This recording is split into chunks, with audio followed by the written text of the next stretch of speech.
a great honor to be the first speaker on this specific day. And I'll share with you our experience about cardiac pacing in our town, which is not so old. We started cardiac pacing about 2 years ago in Eldoret. However, before that, we used to have other pacing sites in Western Kenya. We had a work from around 2013 there. I remember we used to travel there for camps by visiting missionaries. Also in Kericho, we started having camps there last year. So we've had about 79 new implants and about 5 box exchanges, but I'll be reporting just on the 79 new implants. And about 91% of these cases, the indication for pacing was complete heart block, and about 9% second degree AV block type 2. This, when you compare with the other studies, is not unique to us, though in the West you find sinus node dysfunction as a common indication for pacing. But many of the studies in African countries, complete heart block or AV block is the most common indication. And in our setup, most of the cases we believe are acquired AV block, though we had a 39-year-old lady who possibly it could have been congenital. Okay? And this is consistent with what we see in literature, though our setup is more, the blocks are more than the sinus node issues. I haven't personally had a case of sinus node dysfunction requiring pacing. Our patients were between the age of 39 to 94 years, with a mean age of about 67 years. And this fairly reflects what's in literature, where majority of the patients are between the age of 63 to 77 years. Most of them were above the age of 65, that's in the elderly range, that's about 58%, and 42% were below that age bracket. Many were male, and again, this is true in other studies around the world. Many of the patients requiring pacing are male patients.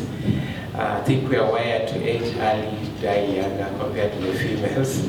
Okay, and in our setup, many of the cases we've done required single chamber pacing.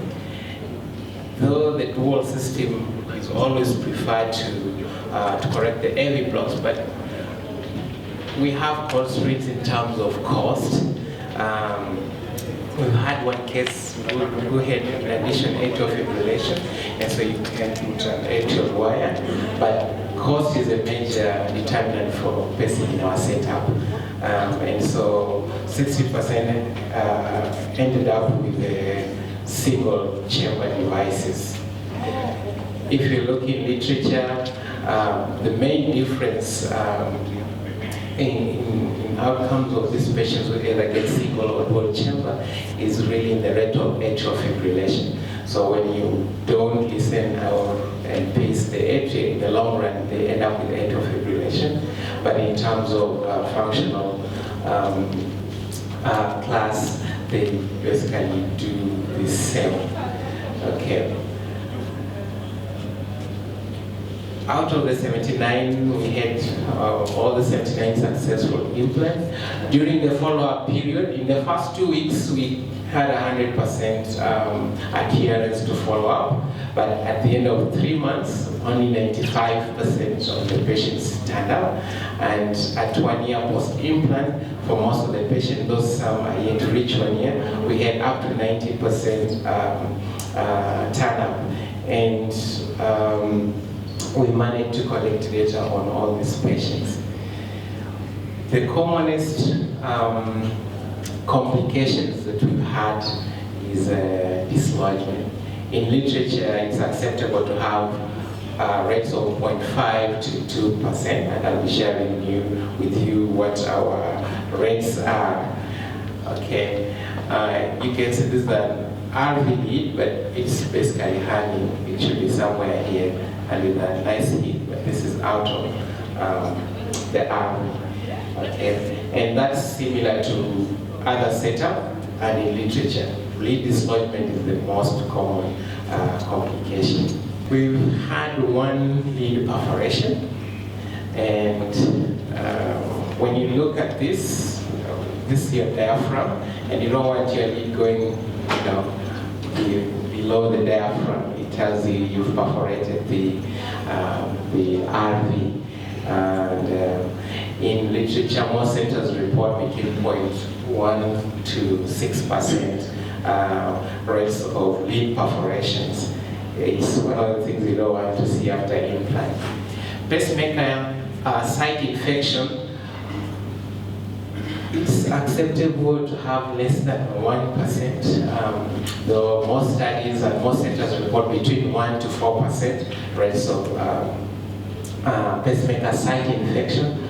We've had 2 cases. One was just a skin site infection that healed with antibiotic, but another one was a situation where we had to extract the diacetyl for our patient who had scribes and actually exposed her pacemaker before the site could heal. And looking back, probably shouldn't have given her pacemaker because she had some psychiatric issues and couldn't follow instructions well. Okay, again, this is one of the complications you don't want to have in your patients, because it means most of the time you have to actually get the system out and implant at a different site if you have pocket infections. Okay. We've had 2 cases of sudden cardiac death, which translates to about 2.5%. Actually, I was surprised at the end of 2 years, between 12 and 2 years, in literature, they report between 12 to 31% on the patient base of sudden cardiac death, which is defined as death occurring within 1 hour of onset of symptoms, or within 1 hour of a patient having been seen being alive and well. And I think this speaks to the fact that some of these patients, the reason they are presenting with blocks could be related to ischemic related issues. They are elderly and they are at increased risk of having both cardiovascular events and cerebrovascular events, and similar findings in studies suggest that those are the common complications, and rarely, I think with the newer pacemakers, the older times we used to have pacemaker failures as a common complication leading to sudden cardiac death once the patients have become dependent. But I think with the newer devices, I haven't seen that. One infection, our rate was 3.8, which is still unacceptable. Good centers should have less than 1%, but still within what's reported in literature between 1 to 4%.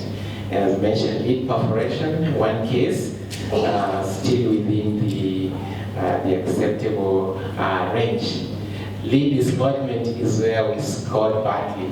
I think 6.3 is on the higher side. Most centers report between 0.5 to 2.5. And looking back, one of the main risk factors for lead dislodgement is having patients who present with New York class 4 symptoms, very sick patients with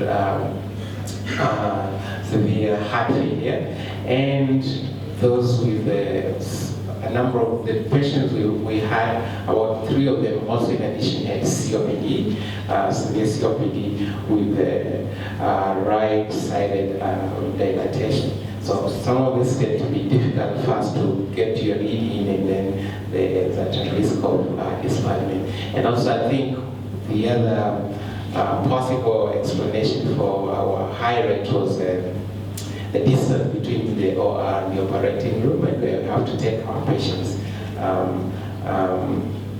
after the surgery. So we hope we are going to improve on this as time goes by. And this was much earlier in the year when we started pacing activities. So in conclusion, every block is a commerce. I would say the only indication for pacing so far for our cohort, majority, 52% have been male, and above the age of 65 years, we've been majority of our implants, 60%, have been single chambers, and lead dislodgement has been our commonest complication, about 6.3%. I think I'll stop there.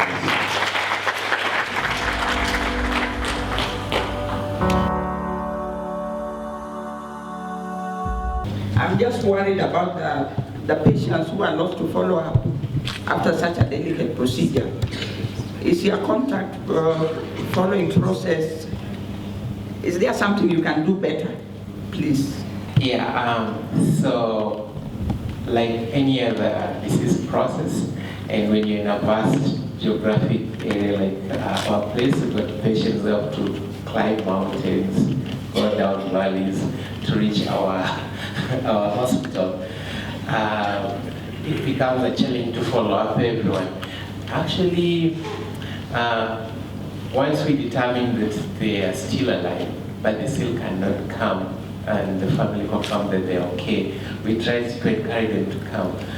But it's a challenge, and maybe having extended clinics outside our hospital to county hospitals, like maybe Baringo and the other partners may help solve that. So I agree. We are doing bad. We need to get the 10% that we've not gotten so far since our implants 2 years ago. And I think we'll be working on that. In fact, that extends also to patients who are on anticoagulation after valve replacement. And that's another nightmare. They have a valve, they must be offering, and they cannot come for follow-up. So those challenges are there, and we hope we'll be able to find solutions as we go, as we learn all this. Thank you.